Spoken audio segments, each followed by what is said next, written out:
ನಮಸ್ಕಾರ ಕರ್ನಾಟಕ, ಹೇಗಿದ್ದೀರಾ ಎಲ್ಲರೂ? ಎಲ್ಲರೂ ಸಖತ್ತಾಗಿದ್ದೀರಾ ಅಂತ ಅನ್ಕೊಂಡಿದ್ದೀನಿ. ನಿಮ್ಮ ನೀಟ್ 2023 ಬ್ಯಾಚ್ ಅಂದ್ರೆ KCET ನೀಟ್ 2023 ಎಕ್ಸಾಮ್ ಮುಗ್ದು ಹೋಗಿದೆ. ಈಗ ನೀಟ್ 2024 ಮಕ್ಕಳ ಬಾರಿ ಅಂದ್ರೆ 2024-25 ಅಂದ್ರೆ 11th 12th ಸ್ಟ್ಯಾಂಡರ್ಡ್ ಅಲ್ಲಿ ಇದ್ದು ಯಾರು ನೀಟ್ CET ಗೆ ಪ್ರಿಪೇರ್ ಆಗ್ತಾ ಇದ್ದಾರೆ, ಈಗ ಇದು ನಿಮ್ಮ ತಯಾರು ಮಾಡುವ ಸಮಯ ಅಲ್ವಾ? ಸೊ ಅದಕ್ಕೋಸ್ಕರ ನಾನಿವತ್ತು ನಿಮಗೆ ಒಂದು ಅಮೇಝಿಂಗ್ ವಿಡಿಯೋವನ್ನ ತರ್ತಾ ಇದ್ದೀನಿ. That is toppers detailed batch for KCET and NEET 2024. So ನೀವು ನೀಟ್ ಹಾಗೆ CET ಆಸ್ಪಿರೆಂಟ್ಸ್ ಆಗಿದ್ರೆ ಈ ವಿಡಿಯೋ ನಿಮಗೆ ತುಂಬಾನೇ ಇಂಪಾರ್ಟೆಂಟ್ ಆಗಿರುತ್ತೆ. ಯಾಕಂದ್ರೆ ನಾನು ಈ ವಿಡಿಯೋದಲ್ಲಿ ಡೀಟೇಲ್ ಆಗಿ ಎಕ್ಸ್ಪ್ಲೇನ್ ಮಾಡಿದ್ದೀನಿ ನೀವು ಹೇಗೆ ದಿನದಲ್ಲಿ 5 ರಿಂದ 6 ಗಂಟೆ ಸ್ಟಡಿ ಮಾಡಬಹುದು ಅಂತ. So without wasting much time, let's get started. Okay, so ನೀವಿಲ್ಲಿ ನೋಡಬಹುದು ನಾನು ಬೆಳಗ್ಗೆ 6:30 AM ಅಥವಾ 5:30 AM ಅಂತ ಹಾಕಿದ್ದೇನೆ. ಅಂದ್ರೆ 2 ಟೈಮ್ ಸ್ಲಾಟ್ ಕೊಟ್ಟಿದ್ದೇನೆ. ಸೊ ಕೆಲವು ಮಕ್ಕಳು ತುಂಬಾ ಬೇಗ ಹೇಳ್ತಾರೆ, ಅಂದ್ರೆ ಅವರಿಗೆ ಬೇಗ ಎದ್ದು ಓದಿದ್ರೆ ಚೆನ್ನಾಗಿ ತಲೆಗೆ ಹೋಗುತ್ತೆ ಅಂತ ಆ ತರದ ಏನು ಮನಸ್ಥಿತಿ ಇರುವವರು 5:30 AM ಗೆ ಹೇಳ್ಬಹುದು ಅಥವಾ 5 o'clock AM ಗೂ ಹೇಳ್ಬಹುದು. ಇಲ್ಲ ನಂಗೆ ಜಾಸ್ತಿ ಬೆಳಗ್ಗೆ ಬೇಗ ಹೇಳ್ಲಿಕ್ಕಾಗುದಿಲ್ಲ ಅಂತ ಹೇಳೋ ಮಕ್ಕಳು 6:30 AM ಮ್ಯಾಕ್ಸಿಮಮ್ ಹೇಳ್ಬೇಕಾಗುತ್ತೆ. ಓಕೆ, ಅದರಿಂದ ಲೇಟ್ ಅಂದ್ರೆ 7, 7:30, 8 ಈ ತರ ಮಾಡಬಾರ್ದು. ಓಕೆ, ನಾನು ಹೇಳ್ತೇನೆ ರೀಸನ್ ಯಾಕೆ ಅಂತ. So our time table starts from 6:30 or 5:30. So 5:30ಗೆ ನೀವೆಲ್ಲಾದ್ರೂ ಎದ್ರೆ ಮಲಗುವಾಗ ಬೇಗ ಮಲಗಬೇಕು. ಓಕೆ, 6:00 ಇದ್ರೆ 12:00 ನೀವು ಮಲಗಬಹುದು. ಸೊ ಈ ಟೈಮ್ ಟೇಬಲ್ ನಾನು ಹೇಳುವಂಥದ್ದು ನಿಮ್ಮ ದಿನಚರಿ ಅಂದ್ರೆ ನಿಮ್ಮ CET ಎಕ್ಸಾಮಿಗೆ ಒಂದು 3 ತಿಂಗಳ ಮುಂಚೆ ನೀವು ಈ ಟೈಮ್ ಟೇಬಲ್ ಅನ್ನ ಫಾಲೋ ಮಾಡಬಹುದು. When it is just 3 months for your NEET or KCET, ನಿಮ್ಮ ಪ್ರಿಪರೇಷನ್ ಸ್ಪೀಡ್ ಸ್ವಲ್ಪ ಜಾಸ್ತಿ ಆಗ್ಬೇಕಾಗುತ್ತೆ ಅಲ್ವಾ? ಸೊ ಜಾಸ್ತಿ ನಿದ್ದೆ ಕೆಡಬೇಕಾಗುತ್ತೆ. ಸೊ ಈಗಲೇ ನಿದ್ದೆ ಕೆಡ್ಕೊಂಡು ಕುತ್ಕೊಳ್ಳೋದಲ್ಲ. So when it is like 3 months before your CET exam ಅಥವಾ ನೀಟ್ ಎಕ್ಸಾಮ್ ನೀವು ಈ ಟೈಮ್ ಟೇಬಲ್ ಅನ್ನ ಫಾಲೋ ಮಾಡಬೇಕು. ಬಿಫೋರ್ ಅಂದ್ರೆ ನಾವು and up till like another 3 months when it is remaining for NEET CET, ಅಲ್ಲಿವರೆಗೆ ಇದನ್ನ ಫಾಲೋ ಮಾಡಬಹುದು. Okay, so let's consider that ನೀವು ಹೇಳುವಂತಹ timing let's say 5:30. Okay, so 5:30 AM ಗೆ ಎದ್ರೆ ಅಪ್ರಾಕ್ಸಿಮೇಟ್ಲಿ ಟಿಲ್ 8 AM ನೀವು ಸ್ಟಡಿ ಮಾಡಬಹುದು. ಅಂದ್ರೆ ಎಷ್ಟು ಗಂಟೆ ಸಿಕ್ಕಿತ್ತು ನಿಮಗೆ ಇಲ್ಲಿ? 5:30 to 6:30, 6:30 to 7:30, 7:30 to 8, 2.5 hour ನಿಮಗೆ ಇಲ್ಲಿ ಬಂತು, ಸಿಕ್ಕಿತು ಅಲ್ವಾ? 2.5 hours. ಓಕೆ, ಸೊ ಮಕ್ಕಳಿಗೆ ಬೆಳಗ್ಗೆ ಬೇಗ ಏಳೋದ್ ಕಷ್ಟ ಅಲ್ಲ, ಎದ್ದು ಕೂಡ್ಲೆ ಓದ್ಲಿಕ್ಕೆ ಸ್ವಲ್ಪ ಕಷ್ಟ ಆಗುವಂಥದ್ದು ತುಂಬಾ ನಾರ್ಮಲ್ ಅಲ್ವಾ? ನಿಮಗೆ ಎದ್ದು ಕೂಡ್ಲೆ ಸ್ವಲ್ಪ ನಿದ್ದೆ ಮೂಡೆಲ್ಲ ಸ್ವಲ್ಪ ಸರಿ ಇರುವುದಿಲ್ಲ. ಸೊ ಆ ಟೈಮಿಗೆ ಸ್ವಲ್ಪ ಸ್ಟಾರ್ಟಿಂಗ್ ಏನು ಪ್ರಾಬ್ಲಮ್ ಇರುತ್ತೆ. ಸೊ ಅದಕ್ಕೋಸ್ಕರ ಫಸ್ಟ್ 30 minutes ಏನ್ ಮಾಡಿ ನೀವಿಲ್ಲಿ ಅಂದ್ರೆ 2.5 hours ಅಲ್ಲಿ ಫಸ್ಟ್ 30 minutes ಏನ್ ಮಾಡಬೇಕು? ನಿಮ್ಮ home work, record, manual completion, so ಈ ತರದ ವರ್ಕ್ ಅನ್ನ ಮಾಡಿ. ಓಕೆ, ಫಸ್ಟ್ 30 minutes ರೆಕಾರ್ಡ್,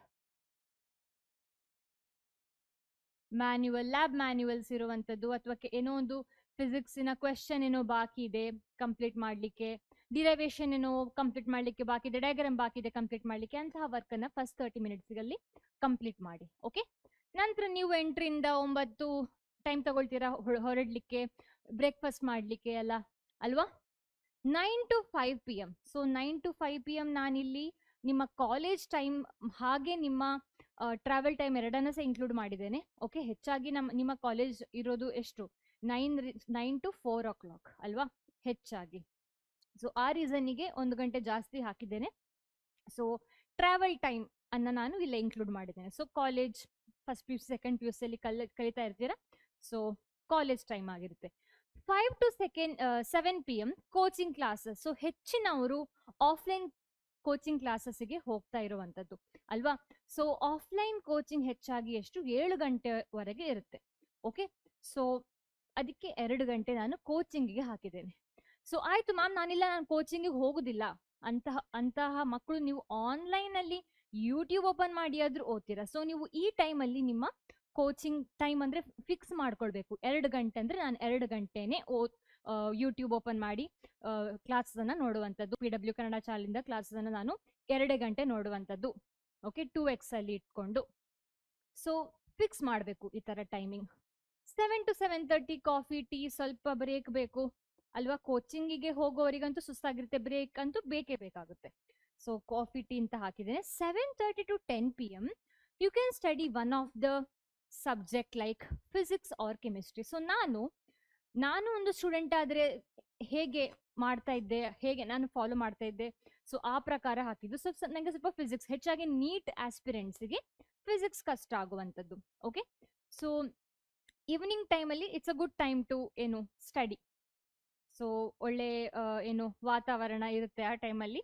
ಈಗ ಲೇಟ್ ನೈಟಿಗೆಲ್ಲ ಕಂಪೇರ್ ಮಾಡಿದ್ರೆ ಸೊ ಫಿಸಿಕ್ಸ್ ಅಂತ ಹಾಕಿದ್ದೇನೆ. ಬೇರೆ KCETಗೆ ಪ್ರಿಪೇರ್ ಮಾಡೋ ಮಕ್ಕಳಿಗೆ ಮ್ಯಾಥ್ಸ್ ಕಷ್ಟ ಆಗಬಹುದು, ಕೆಮಿಸ್ಟ್ರಿ ಕಷ್ಟ ಆಗಬಹುದು, ನಿಮ್ಮ ಇಷ್ಟ. Okay, so you can consider here maths.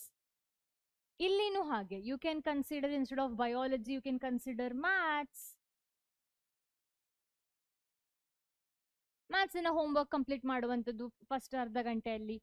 So ಆ ಥರ ಸಹ ಮಾಡ್ಬೋದು. ಅರ್ಧ ಗಂಟೆ dinner time 10 to 10:30 PM. So ಇಲ್ಲಿ 7:30 to 10 PM ಅಂದರೆ ಎಷ್ಟು ಗಂಟೆ ಆಯಿತು? Again we have 2.5 hours of hour study time here. So ಇಲ್ಲಿಗೆ ನಮ್ಮ 4:15 ಇಂದ 5 ಗಂಟೆವರೆಗೆ ನಾವು ಈ ಸ್ಲೈಡಲ್ಲಿ ಇಷ್ಟು ಗಂಟೆ ನಾವು ಓದ್ತಾ ಇದ್ದೇವೆ ಅಲ್ವಾ. ಓದಿದ್ರೆ ಓದ್ತಾ ಇದ್ದೇವೆ, ಇಲ್ಲದಿದ್ರೆ ಇಲ್ಲ. ಓಕೆ, ನಂತರ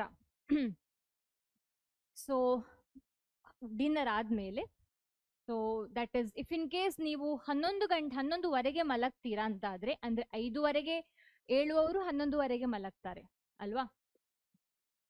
5:30 ಏಳುವವರು 11:00, ಓ ಸಾರಿ, ಹಾಂ ಕರೆಕ್ಟ್.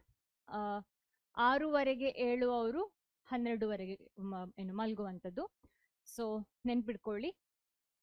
ಸೊ ನಾನು since I had taken in the beginning 5:30 AM, so ಇಲ್ಲಿ ನಾನು 11:30 ಅಂತ ಕನ್ಸಿಡರ್ ಮಾಡಿದ್ದೇನೆ. ಸೊ ಎಷ್ಟು ಗಂಟೆ ಸಿಕ್ಕಿತ್ತು ನಿಮಗೆ? ಪುನಃ ಇಲ್ಲಿ 1 ಗಂಟೆ ಸಿಕ್ಕಿತ್ತು. ಸೊ ಈ ಟೈಮಲ್ಲಿ ಕೆಮಿಸ್ಟ್ರಿಯಾ ಅಥವಾ 1 ಗಂಟೆ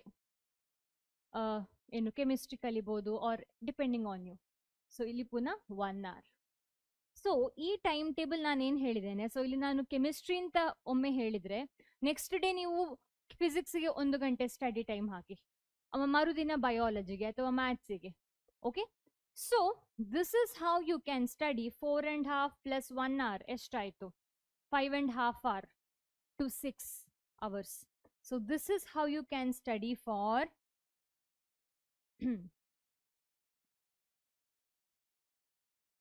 5.5 hours to 6 hours in a day.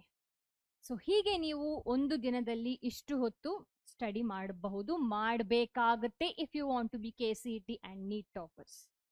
Okay, so ಈ ಥರ ಪ್ರತಿನಿತ್ಯ ನೀವು ಟೈಮ್ ಟೇಬಲ್ ಮೇಂಟೈನ್ ಮಾಡಿಕೊಂಡು, ಓಕೆ ಟೈಮ್ ಟೇಬಲ್ ಎಲ್ಲ ಮೇಂಟೈನ್ ಮಾಡೋಕ್ಕಾಗಲ್ಲ ಅಂತಾದರೆ, ಇಷ್ಟು ಗಂಟೆ ನಾನು ಓದ್ತೇನೆ, ಇಷ್ಟು ಗಂಟೆ ಕಂಪ್ಲೀಟ್ ಆಗಿ ನಾನು ಸ್ಟಡೀಸ್ಗೆ ಕೊಡ್ತೇನೆ, 6 ಗಂಟೆಯಲ್ಲಿ 2 ಗಂಟೆ ಫಿಸಿಕ್ಸ್, 2 ಗಂಟೆ ಕೆಮಿಸ್ಟ್ರಿ, 2 ಗಂಟೆ ಬಯಾಲಜಿ ಅಥವಾ 2 ಗಂಟೆ ಮ್ಯಾಥ್ಸ್.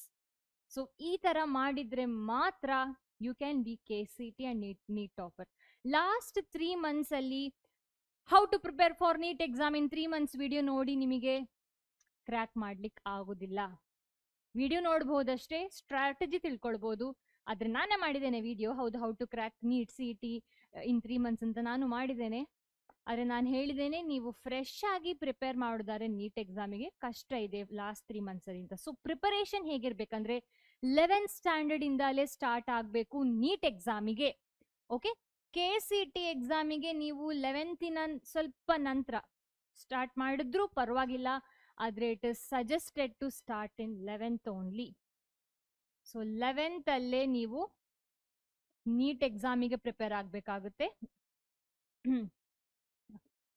12th ಅಲ್ಲಿ KCETಗೆ ಪ್ರಿಪೇರ್ ಆಗಬಹುದು, ಬಿಕಾಸ್ ಹೆಚ್ಚು 12th ಸ್ಟ್ಯಾಂಡರ್ಡ್ನ ಸಿಲೆಬಸ್ ಆಗಿರುತ್ತೆ. ಆದರೆ it is suggested to start in 11th only, both for NEET and CET.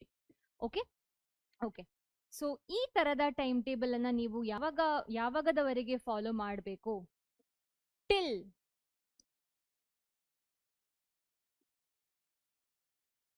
3 months remains for NEET CET. Till 1 week